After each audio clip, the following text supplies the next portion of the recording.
First question প্রথমে রয়েছে স্বরূপা। স্বরূপা তো ক্যামেরা অন করো। স্বরূপা ক্যামেরা অন করা। আচ্ছা এটা তাহলে সুহানা বলো, ঠিক আছে? সুহানা বলো, সেমিনিফেরাস টিবিউলস গুলি পরস্পর যুক্ত হয়ে যে জালকাকার গঠন তৈরি করে সেটি হলো একদম ঠিক, অপশন সি রেটিটেস্টিস। যাদের ঠিক হবে রাইট দেবে, যাদের ভুল হবে ওইটা মার্ক করে রাখবে, ওই কোশ্চেনটাই দেখবে। একটু খাটতে হবে, ঠিক আছে? রেজাল্ট সারা জীবন হবে, একটু খাটবে না। আচ্ছা 17, তাহলে এটা স্বরূপা বলো, নিম্নলিখিত কোন নালী শুক্রাণুকে নিক্ষেপণ নালীতে পরিবহন করে? 17 বলো দাও স্বরূপা। ম্যাম অপশন ডি সবকটি।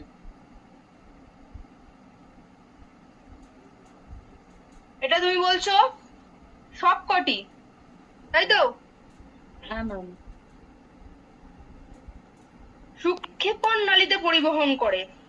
আচ্ছা বেশ, তুমি বলছো সবকটি। আচ্ছা কমলিকা কি করেছো? ভাষা ডিফারেন্সিয়া করছে। হ্যাঁ এটা কিন্তু ভাষা রিফারেন্সই হবে। তাহলে এই কোশ্চেনটা যারা যারা ভুল করলে কোনো ব্যাপার নয়, ওইখানে গোল করে রাখবে, ক্লাস হয়ে যাওয়ার পরে দেখে নেবে একটু, ঠিক আছে? তুমি তো পিকচার এঁকেছো, তো ওই পিকচারটা একটু দেখে নেবে, ক্লিয়ার, যখন ক্লাসে করেছো। আচ্ছা নেক্সট, ভাষা রিফারেন্সিয়া গঠনকারী 10 থেকে 20টি নলাকার গঠন একত্রিত হয়ে তৈরি করে। নেক্সট হচ্ছে বলো সৌমশ্রী বলো। এপিডিডার্মিস। আচ্ছা তুমি করেছো এপিডিডার্মিস, তাই তো? হ্যাঁ একদম ঠিক আছে, এপিডিডার্মিস। আচ্ছা নেক্সট, এপিডিডার্মিসের কাজ হলো, এটা আমাকে বলবে হচ্ছে রূপসা, রিমি দাস। অপশন সি শুক্রাণু সঞ্চয় ও পুষ্টি প্রদান। আচ্ছা এটা করেছো শুক্রাণু সঞ্চয় ও পুষ্টি প্রদান, একদমই ঠিক। এপিডিডার্মিসের কাজ হচ্ছে শুক্রাণু সঞ্চয় এবং পুষ্টি প্রদান। 20, এপিডিডার্মিস থেকে শুক্রাণু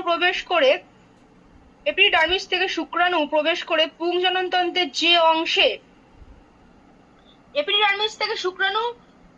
পুংজননতন্ত্রের কোন অংশে প্রবেশ করে এটা বলবে কৃষ্ণা। কৃষ্ণা ক্যামেরা অফ কেন? একদম ক্যামেরা অন করে, যাতে তোমাদের ফিল হয় তোমরা এক্সাম দিচ্ছ। বলো বলো কৃষ্ণা বলো। এটা ভাষা ডিফারেন্সিয়া করেছি। ভাষা রিফারেন্সিয়া করেছো? আচ্ছা আচ্ছা এটা করেছো ভাষা রিফারেন্সিয়া, একদমই ঠিক।